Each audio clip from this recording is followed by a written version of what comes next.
Hello friends, आज हम भीमा कोरेगांव युद्ध के बारे में जानेंगे। 1 जनवरी 1818 को पुणे के पास कोरेगांव भीमा में ईस्ट इंडिया कंपनी की सेना और पेशवा बाजीराव द्वितीय की सेना के बीच लड़ाई हुई थी। ईस्ट इंडिया कंपनी की सेना में लगभग 800 सैनिक थे। दूसरी ओर पेशवा की सेना संख्या में बहुत बड़ी थी।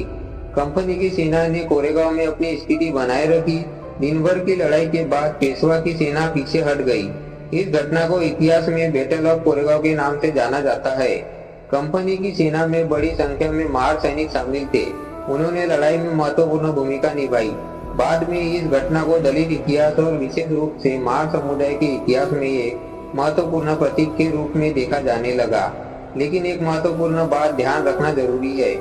यह कहना सही नहीं होगा कि यह युद्ध केवल महारों और पेशवाओं के बीच था। यह मूल रूप से ईस्ट इंडिया कंपनी और पेशवा के सैनिकों के बीच संघर्ष था, जिसमें महार सैनिक कंपनी की सेना का हिस्सा थे।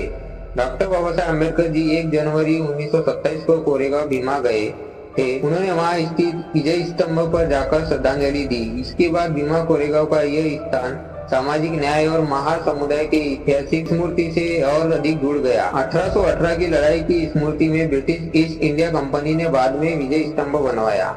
उस पर युद्ध में मारे गए सैनिकों के नाम अंकित किए गए थे। 1 जनवरी को बड़ी संख्या में लोग कोरेगांव भीमा में इस स्मारक पर आते हैं और इससे सामाजिक न्याय, समानता तथा ऐतिहासिक स्मृति से जोड़कर देखते हैं। भीमा कोरेगांव की घटना को समझने के लिए 2 अलग अलग स्तर इस प्रकार है। 1818 में ईस्ट इंडिया कंपनी बनाम पेशवा बाजीराव द्वितीय सेना। दूसरा, महार सैनिकों की भूमिका और पेशवा शासन के दौरान जातिगत भेदभाव के अनुभव के स्तंभ से इसमें सामाजिक न्याय के प्रतीक के रूप में देखा गया। यही वजह है कि भीमा कोरेगांव आज केवल एक सैन्य घटना नहीं, बल्कि महाराष्ट्र के सामाजिक इतिहास और अम्बेडकर जी के आंदोलन की स्मृति का महत्वपूर्ण हिस्सा है।